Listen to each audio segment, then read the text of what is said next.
Social media में अरे बहू रानी तो सारा सारा दिन कमरे में बंद रहती है, कोई काम भी नहीं। मैं तो बोर हो जाती हूँ, क्या करूँ। तभी मीना की सहेली रीना उससे मिलने आती है। अरे मेरे घर का भी यही हाल है, बेटा ऑफिस और बहू कमरे में बंद, समय काटे नहीं कटता।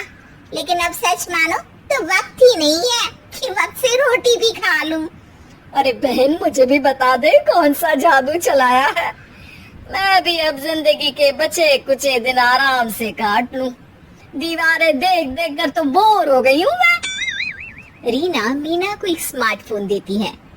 ये ले, ये है वो छड़ी जो जादू करती है। इसमें मैंने तेरा फेसबुक अकाउंट भी बनाया है, एंजल प्रिया के नाम से। बस अब यहाँ दोस्त बना और सबसे बातें कर। सास को पहले तो उतना समझ नहीं आता है, लेकिन धीरे धीरे वो उसकी आदत डाल लेती है। माँ जी जल्दी से खाना खा लीजिए, मुझे थोड़ा काम है। अरे तू जा, मैं खा लूंगी, अभी वक्त नहीं है। और सासू माँ मोबाइल में मुंह गड़ाए जवाब दे देती है। बहू समझ ही नहीं पाती और वहाँ से कमरे में चली जाती है। अचानक सास को किसी प्यारी पिंकी की फ्रेंड रिक्वेस्ट आती है। अरे वाह, ये तो कोई प्यारी सी लड़की लगती है, बात करती हूँ। सास फ्रेंड रिक्वेस्ट अपना कर बात करने लगती है। अब क्या था, सास सारा दिन उस सहेली से बात करती, अपनी कहती उसकी सुनती।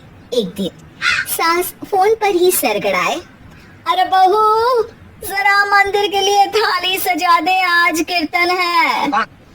बहू फोन पर किसी को मैसेज टाइप करते कहती है, माँ जी क्या है, अब मुझे क्या पता कि आपको कौन कौन से भगवान की पूजा करनी होती है। तभी सास के पास कोई मैसेज आता है। अच्छा ठीक है, रहने दे, मैं ही कर लूंगी। अब मैंने मना थोड़ी ना किया है, कर देती हूँ मैं। अब मैंने भी बोला ना कि थोड़ी देर में बात करती हूँ, तो मैं ही कर लेती हूँ, तू जा अपने कमरे में। बहू वहाँ से चली जाती है। सास मंदिर पहुँचती है और मंदिर की सीढ़ियों पर बैठकर सास फोन पर लिखती है। अरे मेरी बहू सारा दिन अपने कमरे में बैठी रहती है। वहाँ से रिप्लाई आता है, मैं आपकी बहू को तो जानती नहीं हूँ, लेकिन हाँ एक बात है, हो सकता है आपने उसे ताने दिए होंगे या फिर उसका दिल दुखाया होगा। ऐसा करने पर बहुओं का मन ससुराल से हट जाता है। याद रखिए, बहू और बेटी में फर्क होता है। सास घर जाती है और बहू से बड़े ही प्यार से बात करती है, उसके लिए खाना बनाती है, उसे गिफ्ट में साड़ी भी देती है। जिसके बाद अगले दिन, माँ जी चलिए, आज मैं भी आपके साथ मंदिर चलती हूँ, आते वक्त भोले भैया के गोलगप्पे खा कर आएंगे। अरे हाँ बहू, ये तो अच्छा है, चलो। सास मन में सोचती है कि उसकी फेसबुक वाली दोस्त कितनी अच्छी है। उसके समझाने से उसे उसकी बहू वापस मिल गई। वो बहू को अपनी दोस्त के बारे में बताने का सोचती है, लेकिन फिर चुप हो जाती है। बहू फोन पर टाइप करती है, मेरी सास मुझे नौकरानी समझती है, एक गिलास पानी तक खुद नहीं लेती। मन तो करता है कि बोल दूं, मैं बहू हूँ, कोई नौकरानी नहीं।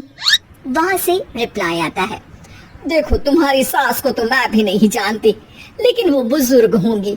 पूरा जीवन उन्होंने घर गृहस्थी चूल्हा चौका में निकाल दिया। और फिर तुम ये भी मत भूलो कि जिस पति पर तुमको इतना गर्व है, उसे भी शिक्षा उन्होंने ही दी है। तो जिसने तुम्हें इतना दिया, क्या तुम उनकी थोड़ी सी सेवा नहीं कर सकती? बहू भी अगले दिन से सास का सारा काम करती, उनके पैर दबाती, उनका ख्याल रखती, उनके साथ घूमने जाती। एक दिन सास, बहू ये लो मेरा हीरे का हार। पहले तो सोचा था कि अपनी बेटी को दूंगी, लेकिन आज जब मेरे हाथ पैर में दर्द था तो तुम मेरा साथ दे रही थी। समय पर खाना पानी देकर तुमने ही मेरा बुढ़ापे में साथ दिया। उसके हिस्से का बहुत कुछ मैं उसे दे चुकी हूँ, लेकिन ये अब तेरा। बहू तो ये देखकर खुशी से उछली जाती है। वो सास को गले लगाकर कहती है, माँ जी आज सच में बहुत अच्छी है। भला हो उस एंजल प्रिया का जिसने मुझे आपसे वापस मिलवा दिया, वरना मैं तो हमेशा आपको गलत ही समझती। मैं तो सोचती थी काश वो एंजल प्रिया मेरी सास होती। क्या नाम लिया बहू? एंजल प्रिया तेरी फेसबुक फ्रेंड है? हाँ माँ जी, वो बहुत अच्छी हैं। उन्होंने ही मुझे बताया कि सास की कीमत क्या होती है। अरे बहू, कहीं तू प्यारी पिंकी तो नहीं? जी माँ जी, मैं ही हूँ प्यारी पिंकी। क्यों? सास बहू को गले लगाकर कहती है। मैं भी यही सोचती थी कि काश प्यारी पिंकी मेरी बहू होती। शुक्रिया बहू।